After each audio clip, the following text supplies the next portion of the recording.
over 23 years, promoting academic excellence, leadership, and cultural diversity, ranking as some of the top schools in the state of Michigan. Our pre-K through 12th grade students enjoy tuition-free, state-accredited education by STEM certified and highly qualified staff with no geographical restrictions, and with advanced placement, college dual enrollment, scholarship, and Arabic language programs. Noor International Academy in Sterling Heights at niapsa.org, Star International Academy in Dearborn Heights and in Canton at starpsa.org, Universal Academy in Detroit at universalpsa.org, and Universal Learning Academy in Westland at ulapsa.org.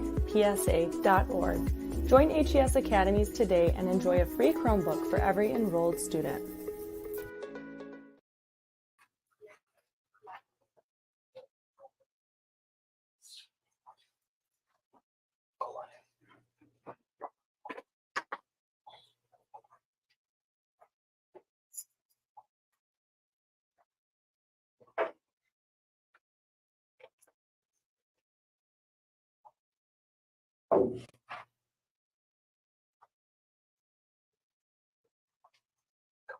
Good morning, ladies and gentlemen. You're tuned in to the Next Radio Station podcast, your source for engaging conversations about our community led by students.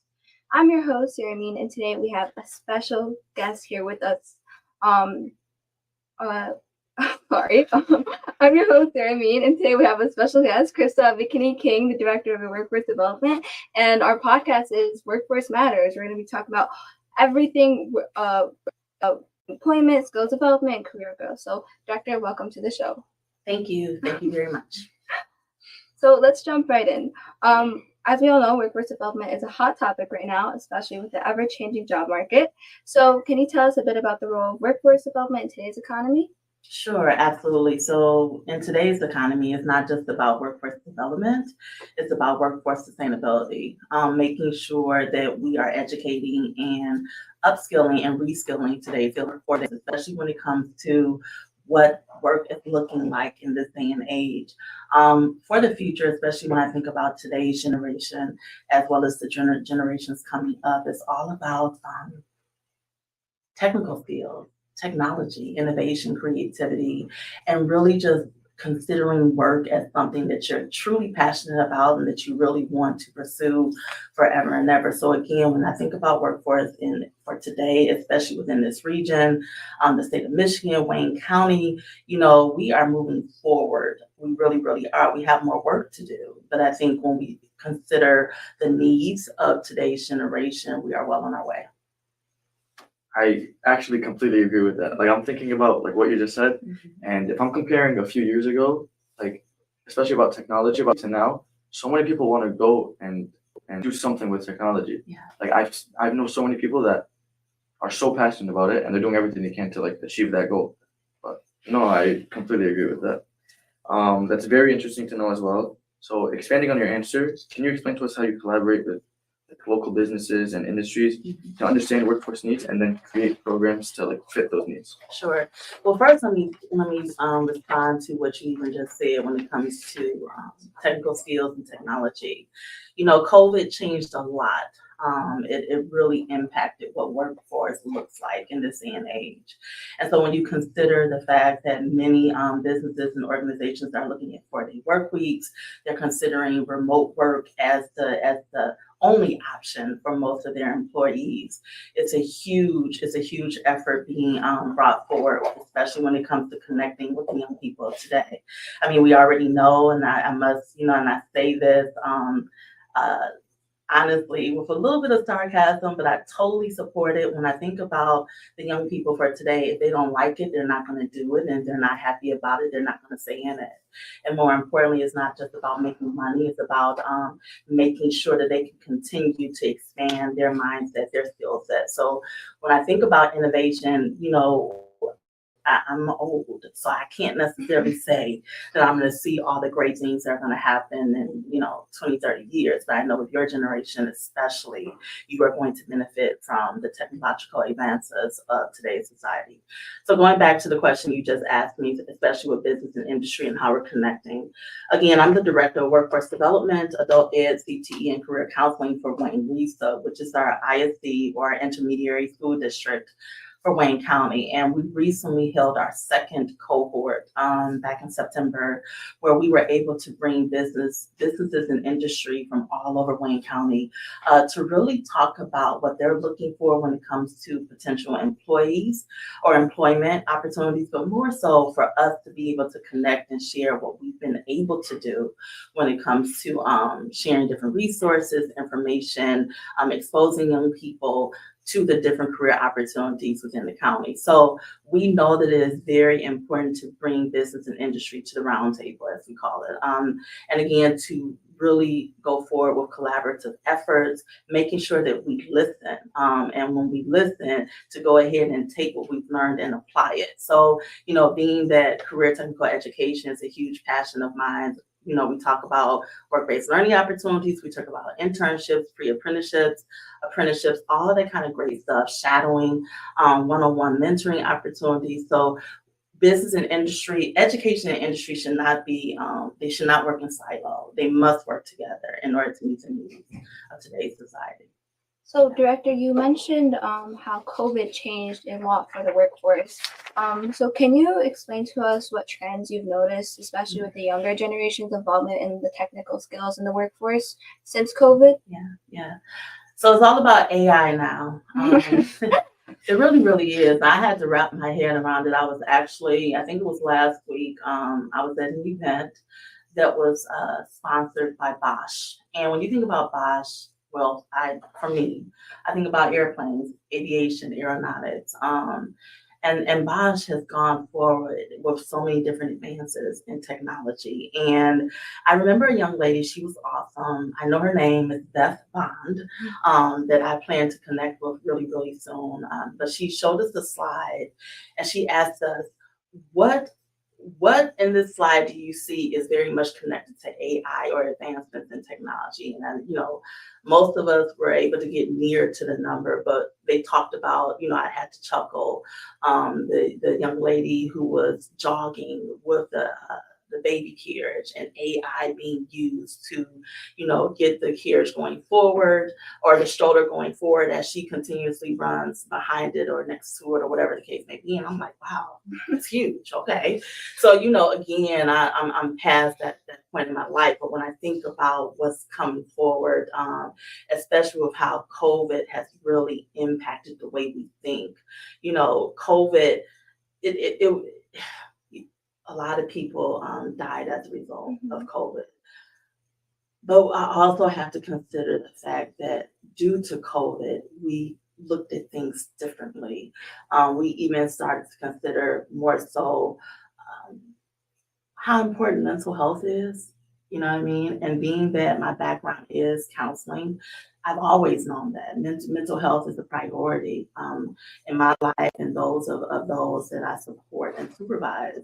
But when you understand how COVID changed the direction of how we work, that was a huge step forward, I think, for us. Definitely. We just mentioned all of about technology, and I use technology on a daily basis, Sure. and Everyone does. and that has so many advancements. So how does workforce development stays relevant and stays effective today? So I do my best to connect with young people such as yourself, because I feel like 1 minute I'm ready, I'm going for it, I'm like, yes, I know it all. And and the next minute they're like, no. You guys are like, no, Krista, we're kind of, we're far past that. So when it comes to staying connected to advancements in technology, like I said, it's about bringing in the community, having conversations, bringing in business and industry, those who are front and center when it comes to technological advancements. Again, but connecting it, like I said, you have to connect education and industry with each other, and you have to make sure that collaboration and the opportunities for collaboration is there and evident. So, Director, you keep mentioning young people, but you don't look a day over 18 Oh my years. God. Well, thank you very much. Oh, no. I have a 24-year-old daughter. Oh, Yeah, and I have you to. really don't show it. Well, you know, I'm very proud of her. She graduated from University of Michigan, Ann Arbor. She is a registered nurse at St. Joe's Mercy. She's doing some great things, but I look at her and I'm like, wow, if I could go back like 30 years, some of the things I would have done differently. But what I really love about today's generation, especially, is that you all are willing to take risks. Yeah. I tell you, our generation, my generation, no, it was about you go to school, you get an education, you have a family, you take care of your family, you work for 30 years to get a pension, so on and so forth. You guys are not, that's not you. And I'm okay with that. My daughter even talks about how she wants to retire at 30. That's possible in this day and age. Or at least maybe do something different and have a different career. So hats off to your generation. I love it. So did you always want to go into the field of education and workforce development, or is that just something you stumbled across? That is a great question. So I also am a proud alumni of U of M. And I remember when I, freshman year, I declared my major. It was psychology. And I took my first psych class. Didn't do well in the midterm. And I was like, I don't think so. So, to make a long story short, it evolved. And I realized then that I really loved, I tried to steer away from it, teaching, I did. But I knew early on that that was my knack. Young people were able to relate to me, especially back then. And so I had a lot of fun. And being in education, yes, it's evolved more into workforce development, especially as a result of being a principal of a career technical center. But I also was an assistant principal at Renaissance High School many years ago, probably about 10 years ago or so. So I was able to see the best of both worlds, college and career. So when you consider college and career, you must make sure that you connect the different pathways that are readily available to young people. So when I was at Randolph, I thought it was really, really, really important, especially because, let's just face it, skilled trades is not necessarily, it wasn't as attractive as a career. Now people see the benefits, electrical or electricians, HVAC, advanced manufacturing, so many different avenues you can go into, and you don't have to have a college degree and still make loads of money and have a high skill set. I think that's huge. So when I looked at it, I knew I had to do something to make sure that young people still wanted to enroll in our programs. And so I connected what they were learning at the Career Technical Center with colleges and universities, and being able to have dual enrollment opportunities. Again, that's where it came from, but I love what I do. I've gotten to this point as a result of doing a little bit of everything. And so my mentor from many years ago said, Krista, as you consider going into leadership, you got to do a little bit of everything. So having been a teacher, a counselor, an administrator for a highly successful high school in the city of Detroit and a highly successful career technical center in the city of Detroit, that's where I've landed for county. So I'm very happy with that. I feel like you've lived 10 different lives. Yeah. I've done everything. But I'm not done yet. I promise you I'm not. I feel like I got another good 10 years left in me, so we'll see what happens. I love that you brought up the your thought process of us breaking societal norms basically. Mm-hmm. And I truly do believe that, because I've seen people work 2 hours, 3 hours a day just learning a new skill online and then making a living off of that, which is crazy to me because I never thought, even as young as I am, I never thought that would be possible. Yeah. But absolutely, I also think adaptability definitely is valuable in today's job market, but I wanted to bring up the topic of accessibility. Mm-hmm. So how do you ensure that workforce development programs are accessible to all members of society, mm-hmm. including those in marginalized communities? Absolutely, that's a great question. So recently, we've expanded our mindset to not just talk about diversity, equity, and inclusion, but as you mentioned, to talk about access for marginalized communities. And so when you think about adaptation, development, retention, that goes very much hand in hand with access.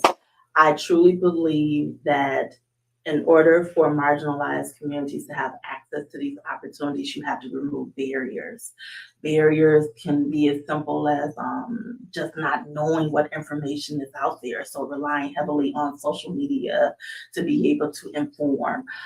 Barriers could be, limited access to childcare. Barriers could be, always, transportation issues where all these wonderful industries that are popping up are so far out of reach of the marginalized communities, they can't get to them. So it's like, come on, let's put these industries within these marginalized communities so they can see it, so they can believe it, and so they can have access to it. In addition to that, I think when it comes to just access, it's very important, as I mentioned before, to be able to inform and share different resources that are readily available to the young people and adult learners in the community. And so, increasing literacy skills, math skills, making sure that you upskill and reskill those current workers in the workforce. That is how you're really going to combat the lack of access in marginalized communities.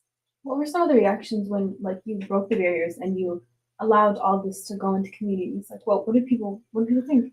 Yeah. Oh, so I was a principal director of Randolph from 2017 up until 2021. And as I mentioned before, being a woman of color within an industry that was predominantly white, that was predominantly male, admittedly, sometimes going into those rooms, it was a little bit different because it was almost like, well, what do you have to offer to this? What can you really say about it? And, once I started talking, their mindset changed. And this is not meant to be a hit on anyone because I have some wonderful partnerships and I must say friends that I've made as a result of the work that I've done. But I think too, it's unfortunate, but there are still some behaviors out there that are very limiting.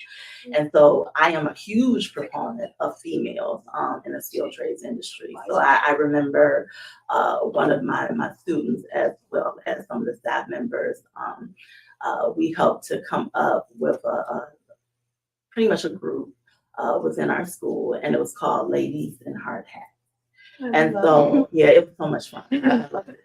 Yeah, that was one of my moments of pride. But we were able to pull in women from across different industries, particularly with field trades, to come in and talk to our young women, to mentor them, to show them, yes, you could still, be a leader within the skilled trades industry. You could still be a tree trimmer, when it comes to working or helping with line worker opportunities and things such as that. So again, it is about feeling confident in what you do, but confidence comes from experiences.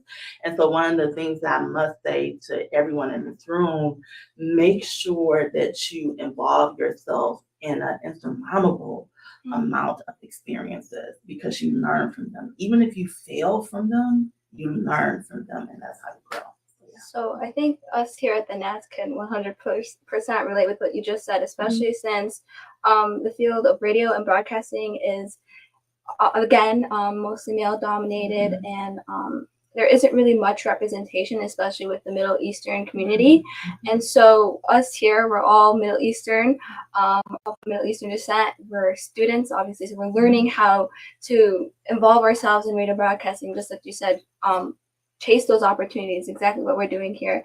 And again, with the female minority in leading positions, again, I'm the executive director of the NAS radio station. There you go.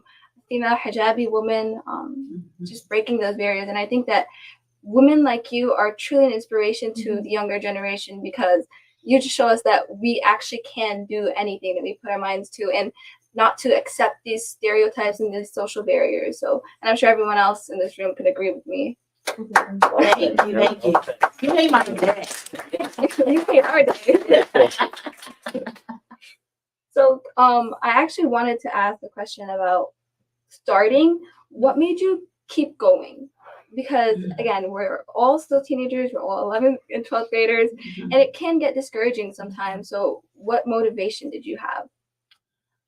Honestly, I must say it was the young people within the marginalized communities who did not have access to opportunities.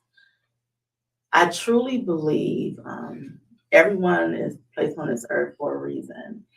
And as I continue to evolve, I know that there are always going to be limitations. There's always going to be persons with limiting behaviors. But honestly, that's my momentum. That's what gets me. I love for people to tell me that I can't, because then I am. And I mean that from the bottom of my heart. I love, and my current team knows me well now. But I think when I first joined them and I said, I love to be the first of everything, they kind of looked at me like, oh my gosh, she has such an ego. No, it's really about making sure that we set the foundation for others to follow. So like when I look at, especially the young women in this room, you all are leading the way. And I think about the Middle Eastern community, you're continuously leading the way and people are watching you. They're looking at what you're doing and you're giving them hope and you're helping them to feel proud of who they are as well. So yeah, it's that kind of stuff that keeps me motivated. Wow. I think that deserves a round of those are all important points, Director, even the questions that you've answered earlier. Thank you for sharing them. We're eager to hear more about workforce and your experiences, but for right now, we're going to take a short commercial break, relax a little bit, ease those nerves, and then we'll be right back. So I'm going to play one of the hottest hits here at the Nest, Axes by Tate McRae.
HES Academies have been serving the Detroit metro area for over 23 years, promoting academic excellence, leadership, and cultural diversity, ranking as some of the top schools in the state of Michigan. Our pre-K through 12th grade students enjoy tuition-free, state-accredited education by STEM certified and highly qualified staff with no geographical restrictions. and with advanced placement, college dual enrollment, scholarship, and Arabic language programs. Noor International Academy in Sterling Heights at niapsa.org, Star International Academy in Dearborn Heights and in Canton at starpsa.org, Universal Academy in Detroit at universalpsa.org, and Universal Learning Academy in Westland at ulapsa.org. Join HES Academies today and enjoy a free Chromebook for every enrolled student.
You need a fan? So hot.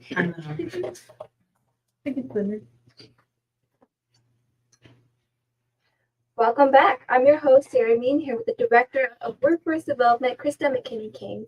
Thank you, Director, so much for taking time out of your busy schedule to be with us today. Stan, you can take it away. Okay, so before I continue, what would you want me to call you? You can call me Krista. Krista? Okay, Yeah, Krista. that's Okay. fine.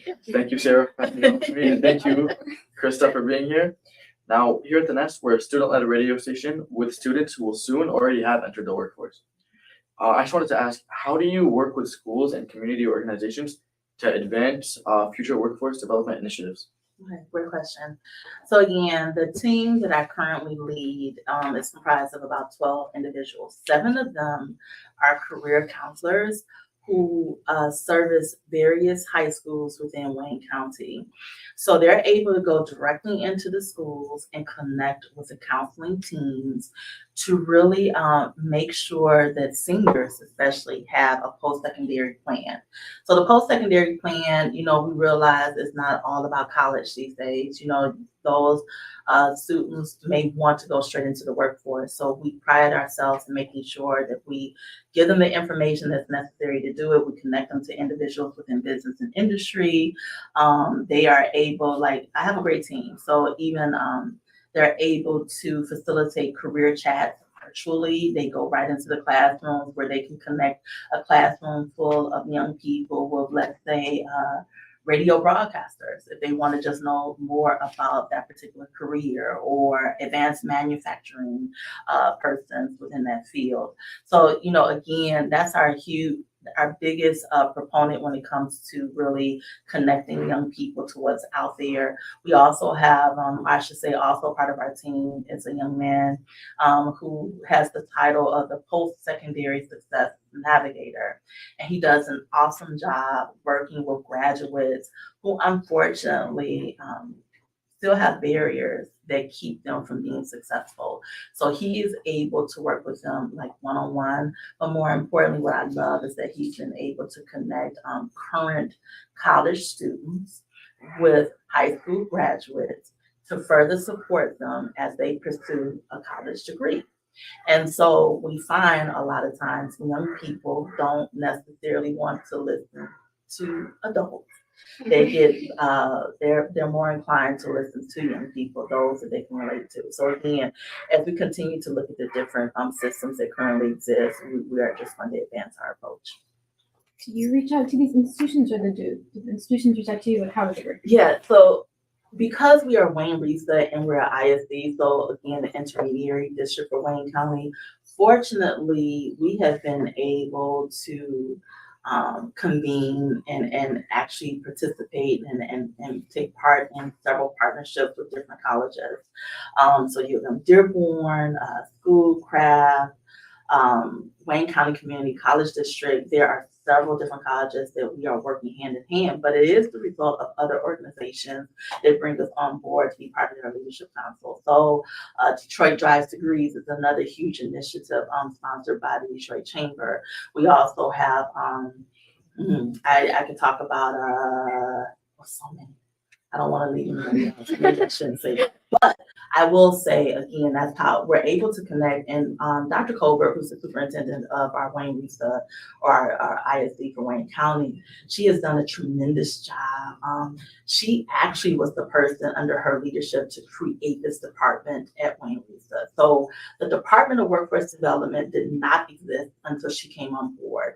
There were entities in Wayne RESA that existed. So it was always career counselors, it was always consultants, but she thought it was necessary to bridge the gap and bring everybody together. So she brought in the career counselors, the adult ed and CTE consultants. She created another position, which is the K through 12 counselor consultant who works hand in hand with counselors within the county.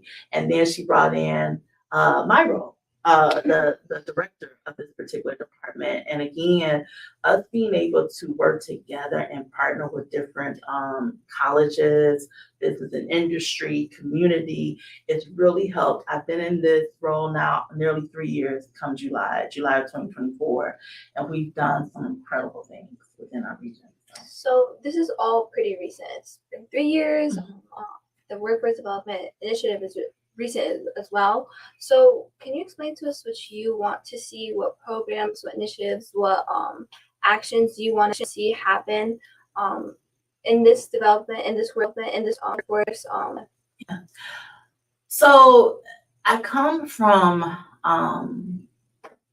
dare I say, a lot of conversations that always take place. We talk. But, this day and age, we have to do.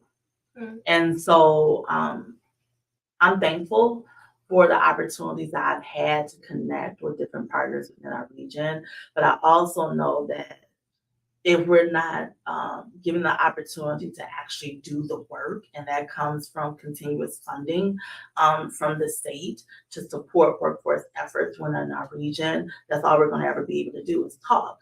But more importantly, what I find, again, going back to just the marginalized communities, we're doing much more. And when I say we, I'll just say the region, I'll say the state. We recognize that there's some diverse talent everywhere.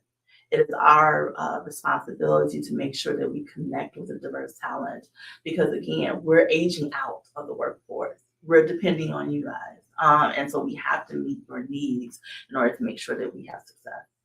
You brought up like people leaving school to pursue a job in the workforce. And I wanted, like, it stuck with me ever since you said it. Mm-hmm. And I wanted to ask, did you always have the mindset that that was okay, or did something like very significant happen that changed your whole thought process about it? That is an awesome question. So again, when I first got into leadership, school leadership, I was the assistant principal of Renaissance High School, which, you know, I'm alum of Renaissance. So I am going to say the top high school in the city of Detroit. It was all about going to college. It was. You did not consider anything else but going to college. It was not until I was able to become a principal at Randolph that I began to consider, like, there is success. Students don't have to necessarily go to college and go into debt to be successful within careers. And when I met the most wonderful men and women who made, I'm just gonna be honest, made more money than me. Okay. And I have 3 degrees. They didn't have any. Wow. Okay. But they had skills. They had industry certifications and they were their own boss. You know, that's huge, especially when I look at today's generation. And so, you know, the skilled trades industry, especially, you know, the electricians, the plumbers, the HVAC technicians, the welders, all of those people that did some great things and are doing great things in their life. So that's when I realized, it's not always about college. You know, going straight into a career or going straight into workforce after high school, as long as we make sure that we provide you with the different credentials and industry certifications necessary to be successful in that, and to also give you the opportunity to make money. If you do decide to go to college, you could fund your college education. So, you know, there were young people that we were still able, they gained industry certifications through our Career Technical Center, but they were also able to pursue a higher degree at a community college. So again, making sure that those pathways exist so we don't stunt the growth of young people.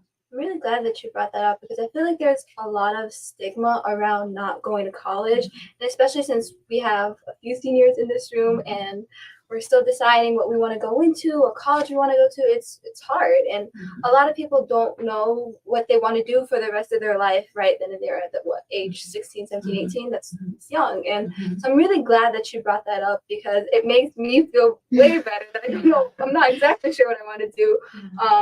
But I wanted to ask you, is there a story of a specific student, because you're principal of school, so is there a story of a specific student that really stuck out to you? And I see your face. Yeah, oh my God, I can tell stories for days. No.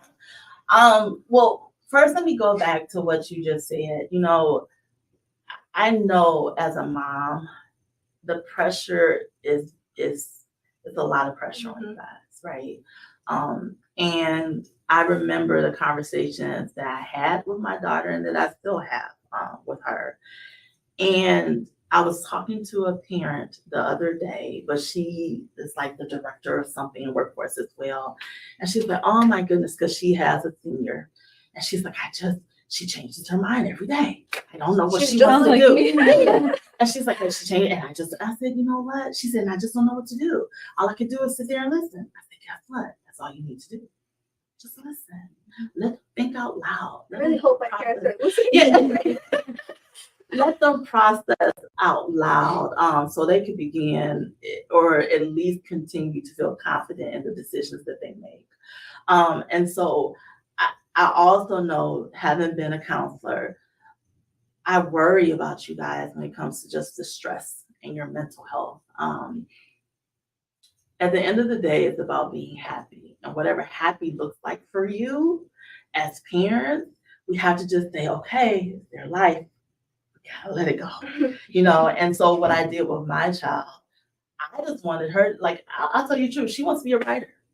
I said, hey, not a problem. but you better make sure you have something to make money.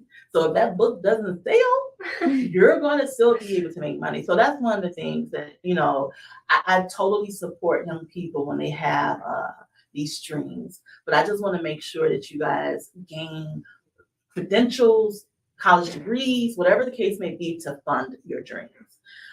When it comes to a young person that sticks out, I'll probably talk. I have a lot, you guys. Like, I remember, dare I say, some of the young people who they used to give me the hardest time, and I see them now and they love me to death, and they're grown. But I think what sticks out in my mind is that they felt I never gave up on them. I was that principal that was out in the hallways connecting with the young people. I had conversations. Admittedly, I think that's why I miss being in schools, because I was able to stay on top of trends, like what to say, how to say it, and all this other kind of stuff. Come on, you're trending. No, my daughter just sent me something off of TikTok where it talks about the different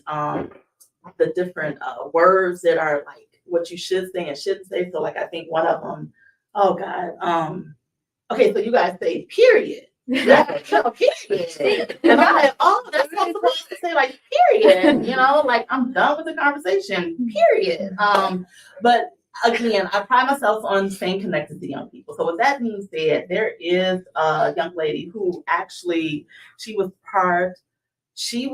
when I was 22 in the classroom, she was my student in my English class. And this was a young lady who I knew had a gift, but she didn't know she had the gift. She would come into the classroom, she would sit in the corner, she had this this look on her face, you dare not say anything to me, just don't talk to me, right? But maybe in me, I'm gonna go to you. I'm gonna make you talk. We're gonna have a conversation about something, right? And when she began to talk, I could hear how passionate her voice was, especially when she wanted to talk about something that she believed in. So I challenged her to enter an oratorical contest as a freshman, where she had to recite a poem. Hands down, just blew the audience away. Won a 4-year scholarship. Wow. As a result of that. And her name is Angela O'Neill. The reason why I'm going to say Angela, she's close to what? I don't know. I think Angela's probably 35, 36 now. And she is a power match. She is a whirlwind. But she still talks about that moment.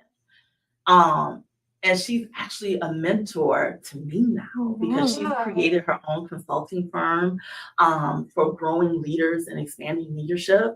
And so she was she still wants to call me Miss McKinney. I'm like, call me Krista. She's like, well, Krista, I really want to use you as the guinea pig. And I'm like, okay, not a problem. So it's I meet with her every Saturday for an hour, and we talk about different ways to expand my leadership capabilities. So to know that the roles have reversed, where I was her teacher and she was my student, now she's my teacher and I'm her student, is huge. It's beautiful. Yeah. So like I said, when I see stuff like that, that's what makes me keep on going. So I think the last graduating class I had was 2017. So I'm anxious to see what they're doing now. But I've had probably thousands of young people at this point in my career, and I love them to death. I'm sure they love you to death too. But Director, before we move on to the next question, I want to teach you another slang word, trendy word right now. Okay.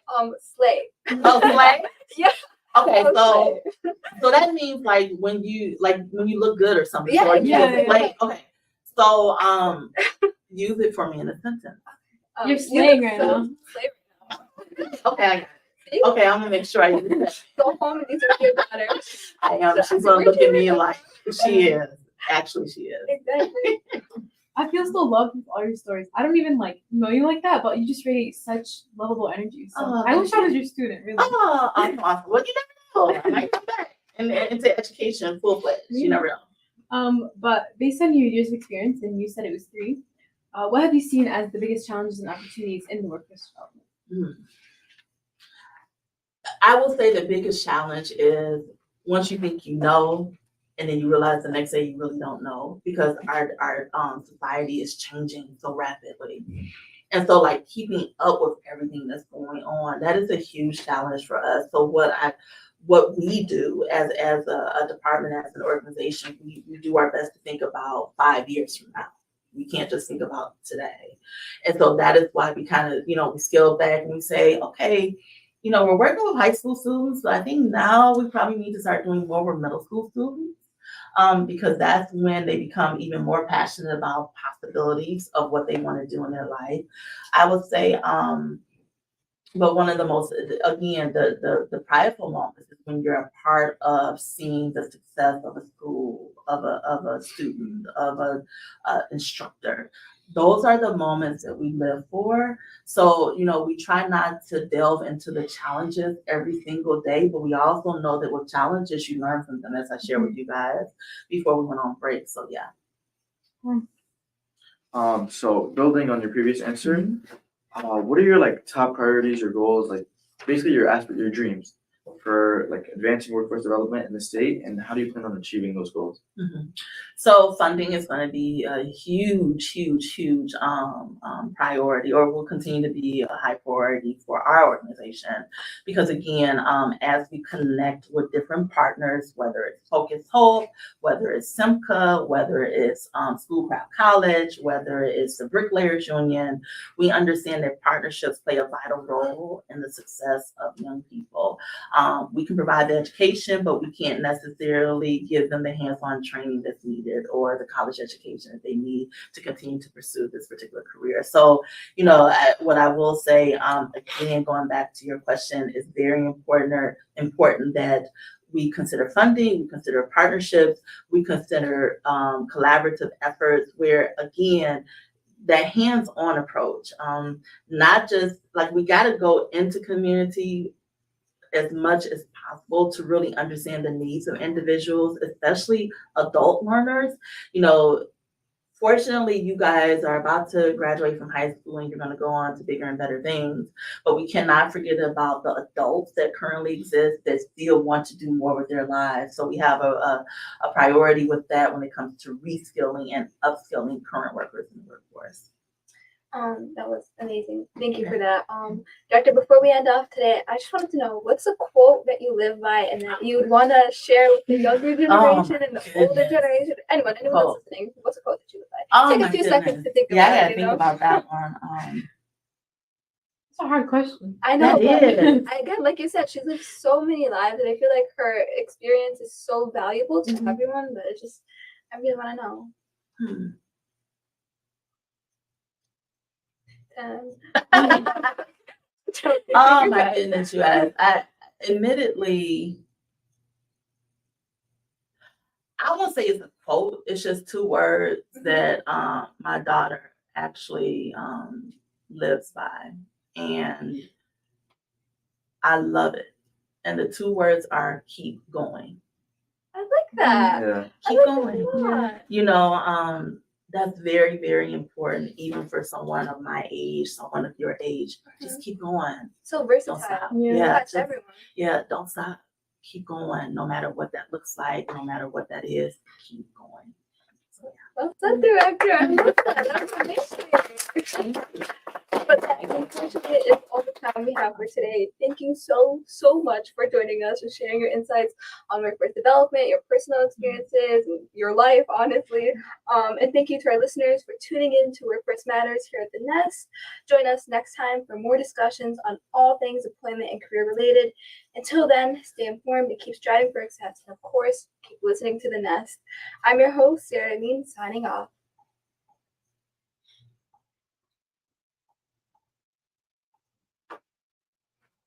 you guys did amazing. HES Academies have been serving the Detroit metro area for over 23 years, promoting academic excellence, leadership, and cultural diversity, ranking as some of the top schools in the state of Michigan. Our pre-K through 12th grade students enjoy tuition-free, state-accredited education by STEM certified and highly qualified staff with no geographical restrictions, and with advanced placement, college dual enrollment, scholarship, and Arabic language programs. Nor International Academy in Sterling Heights at niapsa.org, Star International Academy in Dearborn Heights and in Canton at starpsa.org, Universal Academy in Detroit at universalpsa.org, and Universal Learning Academy in Westland at ulapsa.org. Join HES Academies today and enjoy a free Chromebook for every enrolled student.